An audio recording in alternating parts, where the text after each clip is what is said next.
نبی کریم علیہ السلام نے فرمایا اللہم انی اعوذ بکا من العلم لا ینفع، اے اللہ میں اس علم سے تیری پناہ مانگتا ہوں جو علم تو ہو پر اس سے نفع نہ اٹھایا جا سکے، جو علم تو ہو پر اس پر عمل نہ ہو۔ داتا صاحب رحمۃ اللہ علیہ فرماتے ہیں علم ہمیشہ اس لیے سیکھنا کہ اللہ تبارک و تعالیٰ تمہیں اس کا نفع عطا کرے۔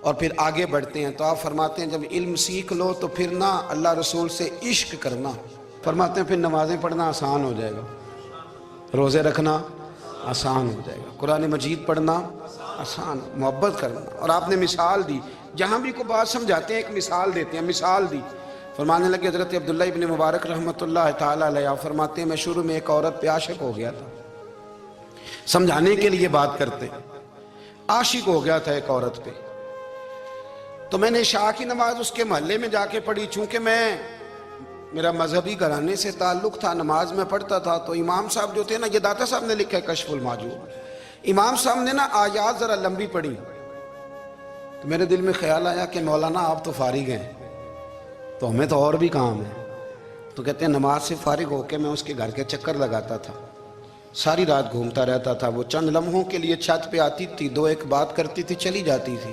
حد یہ ہے کہ مجھے کبھی اس پہ غصہ بھی نہیں آیا، اور اس کا انتظار کر کے کبھی میں تھکا بھی۔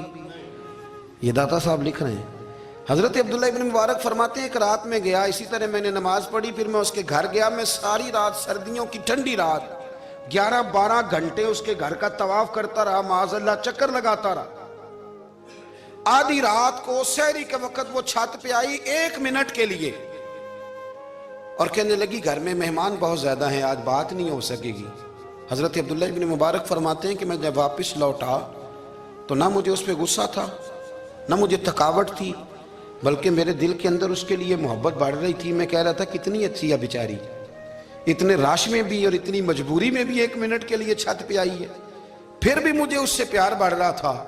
کہتے ہیں جب میں تھوڑا آگے بڑھا تو فجر کی اذان ہو رہی تھی، یکدم میرے اندر سے آواز اٹھی، میں نے کہا عبداللہ اگر تو ایک عورت کے لیے ساری رات کھڑا رہتا ہے، نہ تھکاوٹ ہوتی ہے، نہ غصہ آتا ہے، بلکہ پیار بڑھتا ہے، اگر عورت کے لیے بندہ کھڑا رہ سکتا ہے تو رب رسول کے لیے بھی کھڑا رہ سکتا ہے۔ پھر تراویح پڑھنا کوئی اتنا مشکل کام نہیں ہے، پھر تہجد کے لیے اٹھنا کوئی مشکل کام نہیں ہے، شرط یہ ہے کہ پیار ہو جائے۔ ایک عورت کے لیے اگر یہ سارا کچھ ہو سکتا ہے تو اللہ رسول کے لیے بھی ہو سکتے ہیں۔ فرماتے ہیں میں نے توبہ کر لی، اور پھر میرا حال یہ ہے کہ وہ توبہ کی اور پھر 60 سال گزر گئے، ساری رات مصلی پہ کھڑا رہتا ہوں، مجھے کبھی تھکاوٹ نہیں ہوئی، پھر کبھی تھکاوٹ نہیں ہوئی۔ تو داتا صاحب کہتے ہیں پہلے علم سیکھ، پھر اس کے بعد اللہ رسول سے پیار کر، اور پیار والی نماز پڑھ، مشقت والی نہ پڑھ، یعنی بوجھ والی نہ پڑھ کہ اب میری جان چھوٹ جائے تو میں بھاگ کے جاؤں، تم ادھر بیٹھو تو میں دوڑ کے نماز پڑھ کے آیا، یہ والی نماز نہ پڑھ۔ پھر تو آیا تو پھر ذوق پیدا کر، پھر تیرے اندر شوق ہو، پھر تو توانائی والا جذبہ رکھے دین کے معاملے میں۔ پھر داتا صاحب ایک تیسری بات ارشاد فرماتے ہیں، ایک تیسری بات داتا صاحب کرتے ہیں، داتا صاحب کہتے ہیں کہ یہ یاد رکھ کہ جو تجھے اعزاز ملے گا نا زندگی میں، اعزاز تجھے جو زندگی میں ملے گا اور کوئی کرامت اگر تجھے ملے گی تو وہ صرف نبی پاک علیہ السلام کی سنت اور شریعت کی وجہ سے ملے گی۔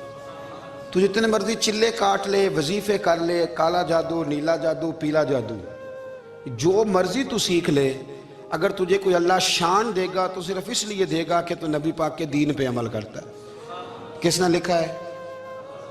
اللہ کرے آپ کو میں یاد کرا سکوں، اللہ کرے ایسا ہو جائے اور میری جماعت سمجھنے لگ جائے کہ داتا صاحب کہتے ہیں سنت شریعت پہ عمل کرنا چاہیے، اور میں کوئی ایسی چھپی چھپائی بات بھی نہیں کر رہا، اس کو چلا دیں، کوئی ایسی چھپی چھپائی بات بھی نہیں کر رہا۔ کشف المحجوب دنیا کی ہر زبان میں اردو میں ملتی ہے، آپ لے کے دیکھ سکتے ہیں۔ داتا صاحب فرماتے ہیں اعزاز جو تمہیں ملے گا نا، اگر شان چاہتے ہو، وہ ہمارے نا بہت سارے ایسے لوگ ہیں جو کہتے ہیں کوئی ایسی چیز ہاتھ لگے، اعلیٰ دین کا چراغ ایسے گھسایا جائے اور فوری طور پہ پیر صاحب نے کہہ دیا تو ریل پیل ہو گئی پیسوں کی، تو میں کہتا ہوں یہ تو دین کا مزاج ہی نہیں، یہ تو دین کی طبیعت ہے ہی نہیں، یہ تو ذوق ہی نہیں دین کا، یہ طبیعت ہی نہیں، مزاج ہی نہیں۔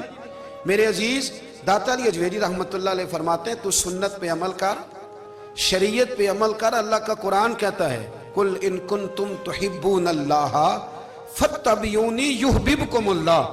فرمایا اللہ کا قرآن کہتا ہے کہ جب تو نبی کریم کی غلامی کرے گا نا تو اللہ خود تمہیں اپنا محبوب بنا لے گا. اللہ خود تمہیں اپنا محبوب بنا لے گا. تو اور کیا چاہیے. داتا صاحب نے ایک بزرگ کی بات لکھی ہے جو تابعی ہیں. تابعی اس کو کہتے ہیں جو صحابہ کے شاگرد ہوتے ہیں. ایک بزرگ کی بات لکھی جو تابعی ہیں. وہ فرماتے ہیں کہ ان بزرگوں کا طریقہ یہ تھا کہ وہ لوگوں سے چھپ کے نا پہاڑ کے پیچھے عبادت کرتے تھے. اور پوزیشن ان کی یہ تھی کہ کسی سے ملتے نہیں تھے. بالخصوص فجر کی نماز سے لے کر عصر کی نماز تک بکریاں رکھی ہوئی تھیں. ان کو چراتے رہتے تھے فرات کے کنارے اور نفل پڑھتے رہتے تھے. اس وقت کو ملنے بھی نہیں آتا تھا. ایک شخص بڑی دور سے ان کی شہرت سن کے آیا. میں نے تو ملنا ہے. لوگوں نے کہا وہ اس وقت نہیں ملتے, ناراض ہوتے. اس نے کہا اللہ کا بندہ ہے نا, ناراض ہو بھی جائے گا تو لمبا ناراض رہے گا نہیں.